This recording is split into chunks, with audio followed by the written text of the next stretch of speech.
자동차 전자 시스템이 갑자기 오작동하거나 의료기기가 예상과 다르게 동작하고 스마트폰이 특정 환경에서 신호 간섭을 받는다면 이 현상의 공통 원인은 무엇일까요? 바로 EMI 전자기 간섭입니다.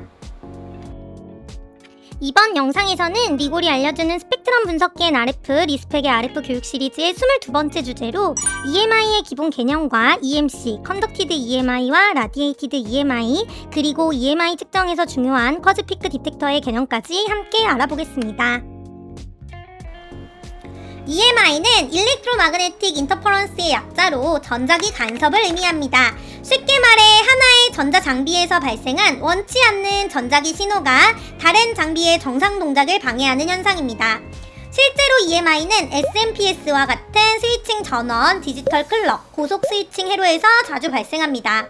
특히 전류가 빠르게 켜지고 꺼지는 회로에서는 고주파 성분들이 함께 만들어지기 때문에 EMI는 매우 자연스럽게 발생합니다. 여기서 반드시 구분해야 할 개념이 EMI와 EMC입니다.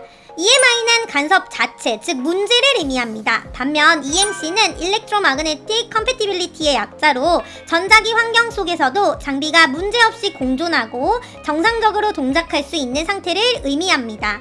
쉽게 말하면 EMI는 줄여야 하는 문제이고 EMC는 달성해야 하는 목표입니다.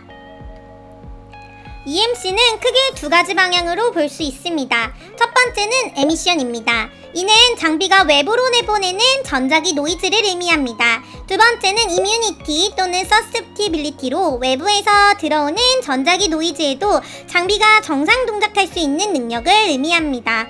즉, 좋은 제품은 노이즈를 적게 내보내야 하고 동시에 외부 노이즈에도 강해야 합니다. EMI는 전달 경로에 따라 크게 두 가지로 나뉩니다. 컨덕티드 EMI는 전원선, 신호선, 케이블 같은 도체를 통해 전달되는 전도성 노이즈입니다. 반면 라디에이티드 EMI는 공기 중으로 전자기파 형태로 퍼져나가는 방사 노이즈입니다. 전원 케이블을 타고 이동하면 컨덕티드, 공간으로 퍼져나가면 라디에이티드라고 이해하시면 됩니다. 실제 제품에서는 컨덕티드와 라디에이티드가 완전히 분리되어 발생하지 않습니다. 예를 들어 스위칭 전원에서 발생한 노이즈가 전원선을 타고 이동하다가 케이블이나 PCB 패턴을 통해 방사될 수 있습니다. 반대로 공간으로 방사된 전자기파가 긴 케이블에 유도되어 전도성 노이즈처럼 시스템 내부로 들어올 수도 있습니다. 그래서 EMI 문제는 항상 경로 전체를 보고 판단해야 합니다. EMI가 발생하는 대표적인 원인은 빠른 신호 변화입니다. 디지털 회로에서 라이즈 타임과 폴 타임이 짧을수록, 즉 신호가 더 빠르게 켜지고 꺼질수록 더 많은 고주파 성분이 만들어집니다. 그래서 같은 클럭 주파수라도 엣지가 빠른 회로일수록 EMI 문제가 더 심해질 수 있습니다. 이 현상은 주파수 영역에서 보면 더 명확합니다. 사각파 같은 디지털 신호는 하나의 주파수만 가진 신호가 아니라 기본 주파수와 여러 고주파 성분으로 구성됩니다. 이 고주파가 높은 주파수 대역까지 퍼지면 원래 의도하지 않았던 주파수 영역에서 노이즈가 나타나고 이것이 EMI 문제로 이어집니다. 또 하나 중요한 원인은 그라운드 리턴 패스입니다. 모든 신호 전류는 반드시 되돌아오는 경로를 가집니다. 이 리턴 경로가 신호선 바로 아래에 안정적으로 형성되면 문제가 줄어들지만 경로가 길어지거나 끊기면 루프 면적이 커집니다. 루프 면적이 커지면 그 구조가 안테나처럼 동작하면서 방사 노이즈가 증가하게 됩니다.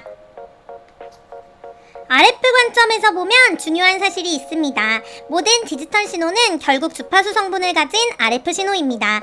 특히 고속 클럭, 고속 데이터 라인, 스위칭 전원은 단순한 디지털 회로가 아니라 RF 방사원이 될 수 있습니다. 그래서 EMI를 제대로 이해하려면 회로도만 보는 것이 아니라 주파수 영역에서 신호가 어떻게 퍼지는지 봐야 합니다. PCB도 안테나처럼 동작할 수 있습니다. 긴 트레이스, 큰 전류 루프, 불안정한 접지, 긴 케이블은 모두 의도하지 않은 안테나가 될 수 있습니다. 그래서 EMI 문제는 단순히 부품 하나의 문제가 아니라 PCB 레이아웃, 접지 구조, 케이블 배치, 하우징 구조까지 함께 연결된 문제입니다. EMI를 평가하려면 기준이 필요합니다. 단순히 노이즈가 보인다는 것만으로는 패스인지 페일인지 판단할 수 없습니다. 그래서 시스퍼, FCC와 같은 규격이 사용됩니다. 이 규격들은 어떤 대역에서 어떤 방식으로 어떤 곰팡이를 사용해 측정하고 어느 리미트 이하로 들어와야 하는지를 정의합니다.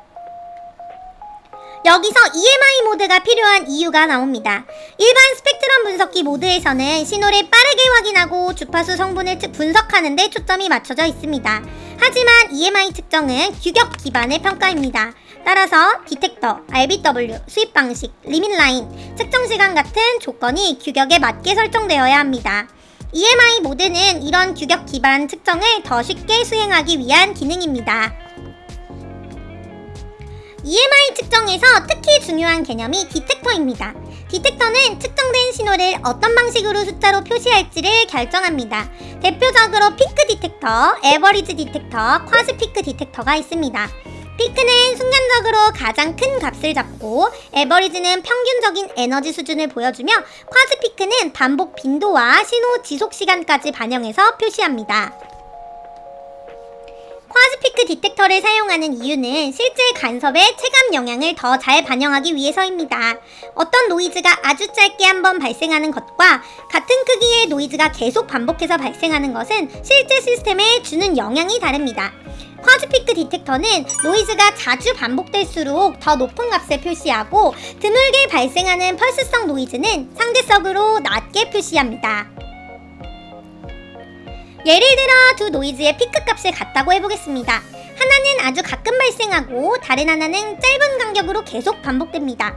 피크 디텍터로 보면 둘 다 비슷하게 보일 수 있지만 실제 간섭 관점에서는 반복되는 노이즈가 훨씬 문제가 됩니다. 쿼즈 피크 디텍터는 이런 반복성을 반영하기 때문에 EMI 규격 측정에서 매우 중요합니다.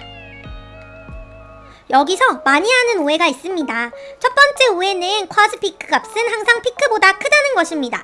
실제로는 그렇지 않습니다. 피크 디텍터는 순간 최대값을 잡기 때문에 일반적으로 피크 값이 쿼즈 피크보다 같거나 더 큽니다. 쿼즈 피크는 반복성과 시간 특성을 반영한 값이지 단순히 엄격하게 크게 표시하는 기능은 아닙니다. 두 번째 오해는 에버리지 값이 낮으면 EMI 문제가 없다는 생각입니다. 에버리지는 평균 에너지를 보는데 유용하지만 반복적인 펄스 노이즈나 순간적인 간섭 영향을 충분히 반영하지 못할 수 있습니다. 그래서 EMI 측정에서는 피크, 에버리지, 쿼즈 피크를 각각의 목적에 맞게 해석해야 합니다. 세 번째 오해는 피크 측정에서 리미트를 넘으면 무조건 최종 페일이라고 생각하는 것입니다. 실제로 프리컴플라이언스에서는 피크 측정을 먼저 사용해 빠르게 위험 지점을 찾는 경우가 많습니다. 하지만 최종 판단에서는 규격에서 요구하는 디텍터, 예를 들어 쿼즈 피크나 에버리지 조건으로 다시 확인해야 합니다. 피크는 빠른 스크리닝에 유용하고 쿼즈 피크는 규격 판단에 중요합니다. 쿼즈 피크 측정은 피크 측정보다 시간이 오래 걸립니다. 이유는 쿼즈 피크 디텍터가 단순히 순간 최대값만 잡는 것이 아니라 신호의 반복 주기와 시간 응답을 반영하기 때문입니다. 그래서 전체 주파수 대역을 처음부터 쿼즈 피크로만 스캔하면 시간이 매우 오래 걸릴 수 있습니다. 실무에서는 먼저 피크로 전체 대역을 빠르게 확인하고 문제가 되는 지점만 쿼즈 피크로 정밀 측정하는 방식이 많이 사용됩니다. 실제 EMI 프리컴플라이언스 측정에서는 보통 이런 흐름을 사용합니다. 먼저 피크 디텍터로 넓은 대역을 빠르게 스캔합니다. 그 다음 리미트에 가까운 주파수나 초과 가능성이 있는 지점을 찾습니다. 마지막으로 해당 지점에서 쿼즈 피크나 에버리지 디텍터로 다시 측정해서 실제 규격의 기준에 가까운 결과를 확인합니다. EMI가 중요한 이유는 제품 인증과 직접 연결되기 때문입니다. EMI 기준을 만족하지 못하면 제품은 시장에 출시되기 어렵고 회로 수정, PCB 재설계, 필터 추가, 하우징 변경 같은 후속 조치가 필요합니다. 이 과정은 시간과 비용을 크게 증가시키기 때문에 개발 초기부터 EMI를 고려하는 것이 중요합니다. 특히 자동차, 의료기기, 산업장비에서는 EMI 문제가 단순 성능 저하가 아니라 안전 문제로 이어질 수 있습니다. 자동차 ECU가 간섭을 받거나 의료기기가 오동작하거나 산업설비가 예기치 않게 멈춘다면 그 영향은 매우 큽니다. 그래서 EMI는 단순한 노이즈 문제가 아니라 신뢰성과 안정성의 문제입니다. 오늘의 핵심을 정리해보겠습니다.